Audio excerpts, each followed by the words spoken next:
6:48 a.m. Red and blue lights are swirling through the fog, curling above Maple Hollow Drive like some kind of cosmic warning.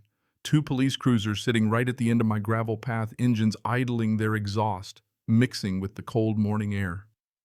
Here's the funny part: the first thing I notice isn't the lights. It's the silence. The kind of silence you hear just before something big happens. The kind you get before a fire starts, when the air itself is holding its breath. I'm standing there barefoot, cradling my mug of coffee, wearing the same faded Tulsa Fire and Rescue sweatshirt I've had for 15 years. I probably look like hell, hair sticking up, eyes bleary. But you don't worry about how you look when you've run into as many burning buildings as I have. The officers step out, moving slow, hands hovering a little too close to their belts for comfort. And across the street I see Claudine Mercer, HOA, president, standing at attention like she's about to cut a ribbon at her own personal victory parade. Pastel blazer, sunglasses, clipboard held tight to her chest like a shield. She points at me and her voice slices right through the fog. "That man is trespassing on HOA property." Yeah, just like that. She's not even talking to me. She's talking over me. One of the cops, the younger one, glances up, then down at his notepad. "Sir, we got a report of a squatter refusing to leave this lot. I just raised my coffee mug like a toast. If this is trespassing, I've been breaking the law every morning for 6 months." Steam drifting between us. For a second, nobody laughs. The air smells like cedar and fresh-cut grass mixed with that sharp metallic tang of police exhaust. I can feel Claudine's stare burning a hole right through her designer frames like she's finally caught the infamous outlaw of Maple Hollow. I set my mug on the truck hood, dew sliding down the paint, and reach for the folder sitting by the steps. The deed. Still creased from the county clerk's stamp catching the morning light. "Property, you say?" I keep my voice low, calm. "You mean my deed?" The senior officer's brow knits together. He takes the paper, reads the parcel number, shoots a look at his partner. Across the street, Claudine fidgets, her confidence cracking just a little. Inside, my heart's steady. 20 years running into burning buildings teaches you how to stay calm when things get hot. The officer finally exhales. "Ma'am, we'll need to verify this." But all I hear is my own thoughts, steady as a heartbeat. She didn't know the land she swore she ruled was already mine. "So real quick, what would you do if your neighbor called the cops on you for standing on your own driveway?" Drop a comment. I'm genuinely curious. My name's Mark Reeves, 52, retired after 20 years in Tulsa Fire and Rescue. I've hauled people out of burning attics, cut teenagers from wrecked cars, and once spent Christmas Eve hosing down a warehouse that stank of melted plastic and broken promises. When I finally hung up the turnout gear, I just wanted quiet. See, after my wife passed 5 years ago, the city was too loud. Sirens, radios, the constant hum of people rushing nowhere. When I found a 4-acre patch of land just past the edge of Maple Hollow Estates, it felt like breathing after a long sprint through smoke. There was a rust-red barn crooked at the property's edge, the kind of place that begs to be turned into a workshop. I pictured building furniture out there, maybe teaching my son to weld again, maybe just listening to the wind instead of alarms. Mornings smelled like sawdust, diesel oil, and damp earth under the old oak that shades the driveway. Spring wind whistled through its branches low and steady, almost like a siren you can sleep through. Peace, that's what I thought I was buying. 3 weeks after closing, a white envelope showed up. "Welcome to Maple Hollow Estates Homeowners Association."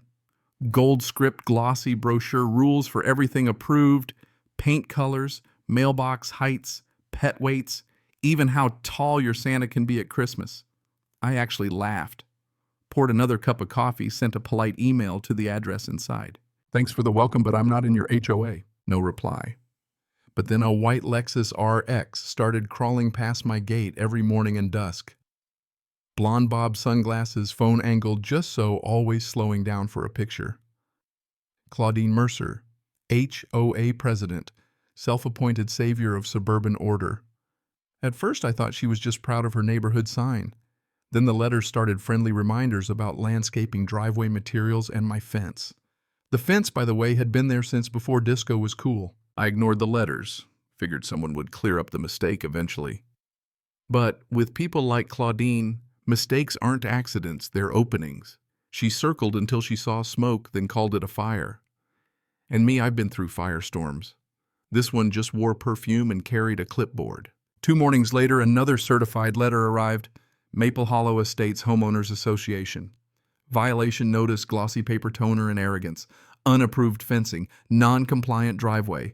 Remedy within 14 days or pay a fine. I laughed. The fence had been there since the 70s. The gravel in my driveway was older than the HOA itself.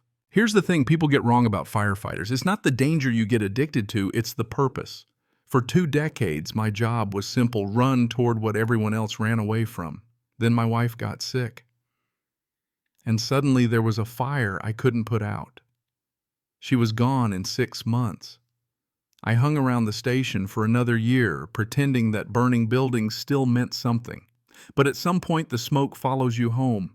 I sold our house, took what savings were left, and bought this patch of land nobody's committee claimed. Rusted barn leaning Oka Creek that sounded like breathing at night. Peace lasted 3 weeks. Then the letters began. Welcome packet, then reminders. By the 3rd, Claudine Mercer's signature was burned into my eyelids. Sent another email. Ma'am, my parcel sits outside your jurisdiction. No reply.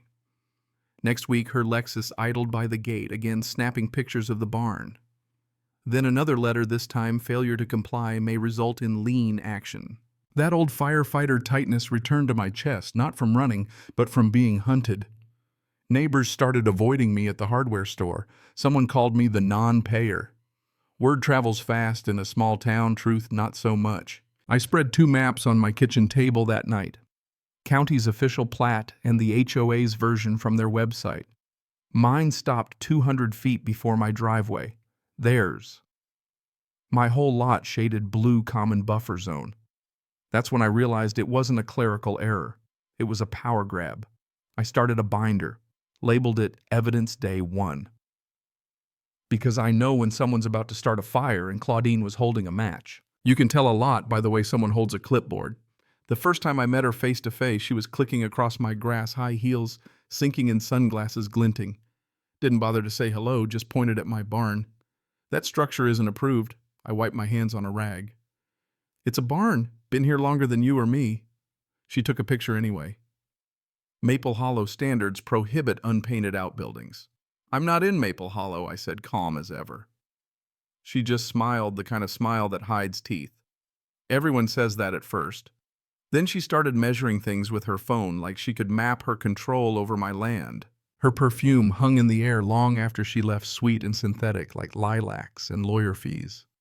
Over the next few days, I realized she wasn't just the president, she was the entire HOA in spirit. Every mailbox, every lawn, every house color had to pass her checklist. Some folks in the neighborhood admired her, said she kept property values high, like that justified tyranny. Her favorite phrase, we all agreed to the rules, except me. I didn't agree to a damn thing. A week later, she brought back up a man in a polo Bluetooth in his ear. They stood at the end of my drive talking about my mailbox, like it was a threat to national security. I stepped out. Can I help you? We're documenting community violations. You're making that difficult because I'm not in your community. Mr. Reeves, she said, drawing out my name like a charge in court. The plat maps include this parcel. She handed me a printout. My lot shaded blue. Fake map. No county seal. That's cute, I said. You photoshopped this yourself. Her smile cracked. I'd be careful how you speak to me. I met her eyes. And I'd be careful where you stand. That side of the fence is mine. She turned heels, snapping. You'll be hearing from us. That night, sitting on my porch watching the sky burn orange, I realized people like Claudine always find their way to power. Doesn't matter if it's a firehouse office or cul-de-sac. They crave order because chaos terrifies them, and nothing is scarier to a control freak than someone who doesn't answer to their rules. Her emails turned formal. Your cooperation ensures harmony. Please address the issue before further action is necessary. Then the zinger non-compliance will be reported to the proper authorities. Didn't know which authorities she meant, but soon enough I found out. A dull, polite knock on my door. Zoning inspector, clipboard, apologetic smile. Anonymous complaint about an unpermitted structure. I could smell City Hall on him. Recycled air, faint cologne. Claudine's Lexus was parked 3 houses down. Anonymous. Huh? I said. About 6 feet tall, pastel blazer, strong opinions about gravel. He just chuckled. Walked him to the barn. Nothing unpermitted. Off the record happens a lot in HOA neighborhoods. Some folks take their roles a little too seriously. Some folks should find a better hobby, I said. He grinned, handed me the yellow slip. You're good. Have a nice day. But Claudine doesn't take no as a stop sign, it's just a challenge. 3 nights later, tires on gravel at midnight. Headlights sweep my yard, then snap off. Her Lexus. Silence. She wanted a reaction, I didn't give her one. The next morning, a new envelope taped to my mailbox. Final notice. Repeated violations. Non-compliance constitutes trespass on common property. I pulled up the plat map, compared it to the HOA's latest. She'd redrawn the boundary, literally forged a map to claim my land. That's not just arrogance, that's fraud. Added copies to my evidence binder. That night, sat on the porch with a beer and a flashlight the way I used to after tough calls at the station. Sure enough, just past 2 a.m., red and blue lights flickered across the tree line again. 2 cruisers, 1 officer. I recognized Sergeant Davis' steady eyes. Got another call about trespassing and possible threats. Anonymous again, I asked. He didn't say, but I could tell. I showed them my deed survey title. These look legit, Davis sighed. It's the same complaint as before, Mark. I'll note it as unfounded. He handed back my papers, but there was concern in his eyes. She's crossing a line. Keep recording everything. I already was.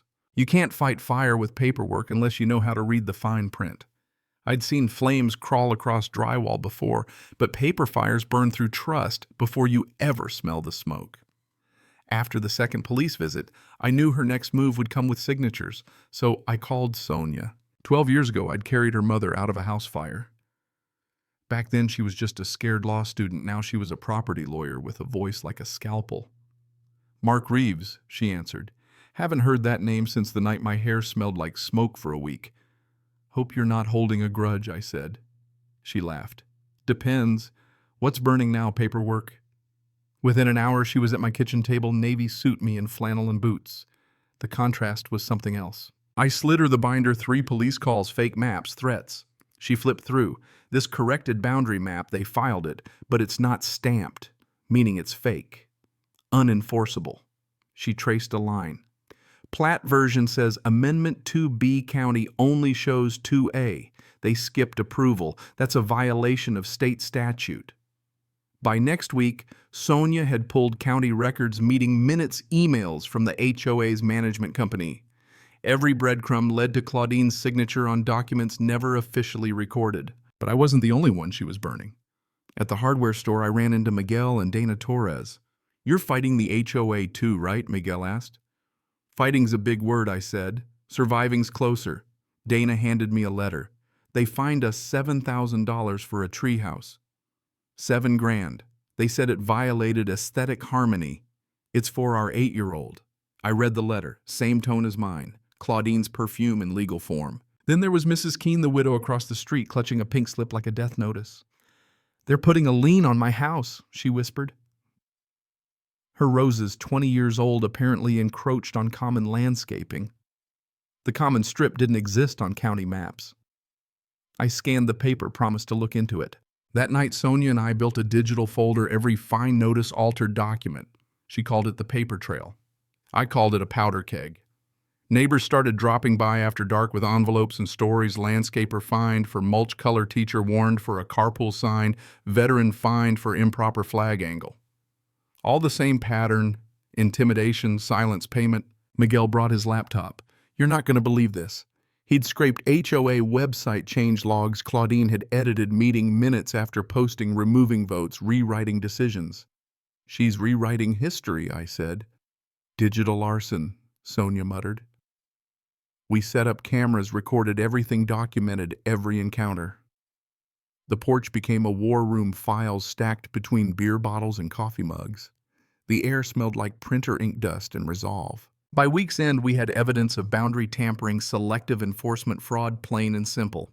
Sonia said, "We'll file complaints against the HOA." Dana asked, "But isn't that just Claudine?" "She is the HOA," Sonia replied, "but not for long." For the first time, the silence felt like something waiting to break. Then Claudine escalated. Flyers appeared. HOA, letterhead bold font, disruptive non-member operating within Maple Hollow. My name misspelled, my photo, grainy and zoomed in like I was some kind of wanted man. The next day, they were everywhere. Mailboxes, doors, the bulletin board. Miguel called. "You see this crap front page of my driveway," I said. "She's like a Bond villain with a Pinterest board." But things got ugly. My truck was splashed with white paint, thick drips running down the hood. The smell, sharp chemical. I just stared. No anger, just that quiet you get right before a fire flashes over. I called Sonia. "She's escalating." "Describe it." "Flyers, fake citations, paint on my truck. She's trying to rattle you. If you blow up, she wins." "Document everything." By midweek, the smear campaign went online, posts accusing me of illegal renovations and verbal aggression toward HOA officials. Comments flying back and forth. My daughter called worried. "Dad, are you in trouble?" "It's nothing, sweetheart. Just HOA drama." But I knew that's what Claudine wanted, not to destroy my truck or reputation, but my peace. The kind you get between family calls and quiet mornings. But here's where the twist comes in. Turns out the HOA was hanging by a thread. Sonia found it in the financials, a $1.1 million balloon loan, no reserve, final payment due in 6 months, no savings, just debt, and Claudine's signature at the bottom. She's not just cooking the books, I said, she's torching them. $160,000 missing in 18 months payments routed to her own company. We filed formal complaints, fraud, misappropriation, failure to disclose, and buried in the loan paperwork was a clause. In the event of default, lender may foreclose upon HOA common property and all attached privileges of governance. That's when it clicked.